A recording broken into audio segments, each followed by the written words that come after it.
pinakahalaga po dito mga kaibigan ay ang pattern ng ating pinag-usapan po ngayon. Nabuo ang kanyang pamilya. So nag-preach siya, walang naniwala. Subalit ang kanyang pamilya ay buo mga kaibigan.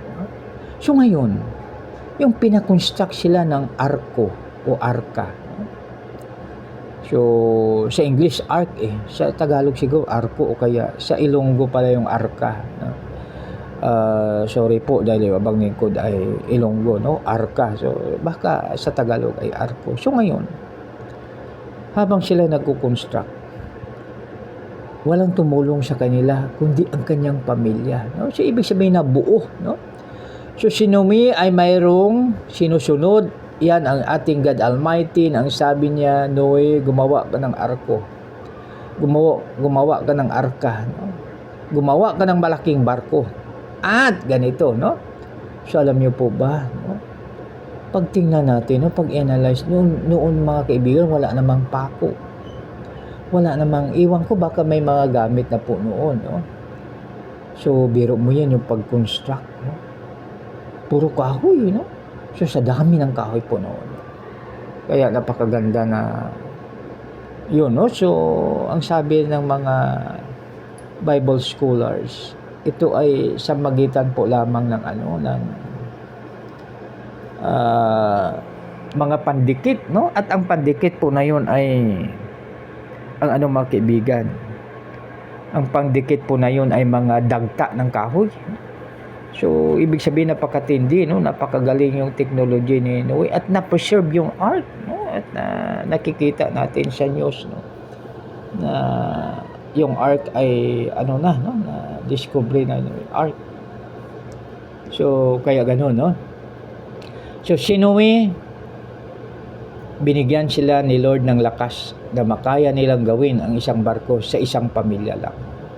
So biro mo yan, no? So maari ang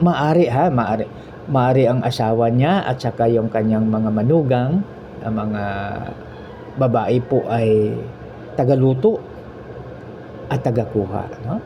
At saka tingnan niyo mga kaibigan, kasi ako po ay farmers. So maaring may baka sila na humihila ng makahoy o kaya baka nagamit na rin nila noon yung elepante, no? 'Di ba yung elepante nagdadala ng malags, no? Nakikita natin sa kwan. Maaring ganoon din ang ginawa na ating ninonong si Noe, no? So yun po, no?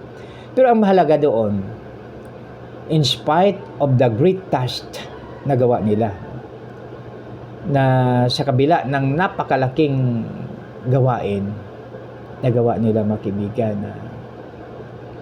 na anuhin ang arko, no? Na itayo ang arko. So yan mga kaibigan.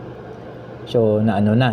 So ibig sabihin sa family, so kung kompleto ang pamilya, so ibig sabihin niya yung daddy ang mag-lead, no? Kasi ngayon ay dahil sa God, mommy, daddy, wala nang kanyan, parehas lang, no? So, ibig sabihin dahil pinag-usapan natin yung pamilya po ni Noe, pwede rin natin gawin ang ganyang pattern na pag halimbawa, nandiyan present yung tatay, lalo na pag sa farm kasi, no? Pag ilagay natin sa farm ang setting mga kaibigan, talagang ang tatay ang kwan yan. Hindi naman pwede mag-araro yung kwan, Yung nanay, hindi naman siya pwede magbuhat ng isang sakong palay, kundi ang kwan yan. Pwede naman siya magpasto ng baka o kaya kalabaw, pero ang pinaka main talaga yung tatay. Kasi pag mag-araro, kasi kahit na may mga makina na ngayon mga kaibigan na mayroong rotor, mayroong bao-bao, pero sa bao-bao, sa experience ko mga kaibigan, wala akong nakitang nanay na nag-operate ng bao-bao, kundi yung ibig sabihin yung farm machine na nanay ang nag-operate, lalaki talaga, tatay, no? Yung driver ng rotor, tatay rin. So ganun. Tapos pwede sa kwan sa pagtanim, tanom, ibig sabihin tanom yung dapog, yan, no? So mga babae at lalaki pwede, walang problema, no? Pero yung mabibigat, hindi pwede talaga sa mami. Kaya sabi ko, kung doon po ako sa farm, so ako talaga yung nagano. Pero siyempre dalawa kami. Pero subalit ang request ko, sabi ko, Mami, baka pwede ikaw muna magluto ka muna ng mga kakainin natin, no? So ang style kasi doon, mga kaibigan, dahil sa yung isang saing lang sa isang araw. So halimbawa po ngayon ay sa saing sa umaga hanggang gabi na yan, no? Kasi ang ginagamit namin ay kahoy panggatong. Tapos yung ulam naman, mag-ulam ng marami hanggang gabi na yan. So yan, no? So balit dadagdagan na lang halimbawa ng mga, pwede ka maglaga na daw ng kamuti, lagyan ng bagoong, tapos pasarap na. So yan. So ngayon, mga kaibigan, so sa pattern natin si Noe, siya nag-lead, no? So ganun din po sa atin ngayon pwede, no? Pero nakadepende, no? Kasi isa pa sa bahay, no? Pag tingnan natin ang ating sitwasyon sa ngayon, marami po kasi na mga nanay na may work. Kaya minsan ang naiiwan sa bahay ay ang tatay, no? Kaya napakaganda naman, wala namang problema kasi siyang magkuha pa ng kasambahay, no? So pag halimbawa tatay magbantay ng bata, no? So siya ngayon ang maglilid sa mga bata, no? Di ba? No?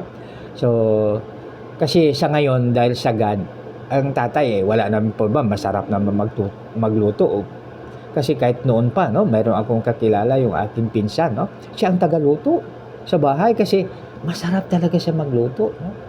Yung mapinakbet na yan, yung grabe, no? May lilagyan pa ng kamuti, piniritong tilapia, no? Ang galing kasi pag magpasyal kami doon, talagang napakasarap yung luto niya. Kaya yan, no? Kaya ganun po, no? So napakaganda, mga kaibigan, na gawing pattern si Noe, no, sa Family Matters. So una-una, ulitin ko po, siya isang preacher. Matagal siya nag-preach. Subalit walang naniwala sa kanya. Alam ko mayroon din siyang kaibigan, mayroon siyang kamag-anak. Subalit ang naniwala sa kanya lang ay ang mga manugang niya at ang kanyang mga anak at ang kanyang asawa at kanyang pamilya, no? So pag tingnan natin dito, di ba ikinasal yung babae at lalaki, no? Yung dalawa magiging isa na, no? So ngayon yung kanyang asawa submissive kay Noe. So sumunod siya, tumulong siya, no? Kaya nabuo ang arko, no? So dahil sa pagbuo ng arko, ito ay patunay na talagang matatag ang kanilang samahan, no? Sa hirap at ginhawa. Yan, halimbawa, no? So nagpe-preach si Noe, pag-uwi niya walang naniwala sa kanya, subalit welcome na welcome pa rin siya sa kanyang pamilya, no? Pinagawa sa Lord ng arko, halas tulong din ang kanyang pamilya. At alam ko, mga kaibigan, ginamit din po ni Noe ang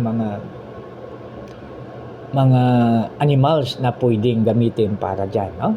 Kasi noon ang kalapate ay pwede maging messenger, no? Di ba? Maging messenger ang kalapate, no? So sa atin naman, nakita po natin kalabaw, ginagamit natin sa pang-araro, yung kalabaw. Baka ganun din, no? Pwede sila maghila ng mga mabibigat na mga bagay, no? Kasi kami sa probinsya mayroong tinatawag na, noon ay mayroong karusa, no? Ibig sabihin ng karusa, ito po yung parang lilalagay sa kalabaw, nahihilain niya, tapos sasakay kami doon. Tapos mayroon na yung karo, medyo social na yung karo kasi may karito na yan, may tire na siya, no? So kaya kuwan siya, mga kaibigan, na pagaganda, no? So ang pamilya ay napakaganda na buo, no?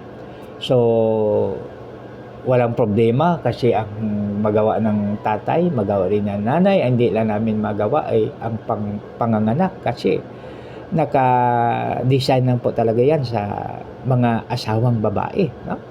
So kaya ibig sabihin na napakaganda na kunan natin ng pattern si Nunong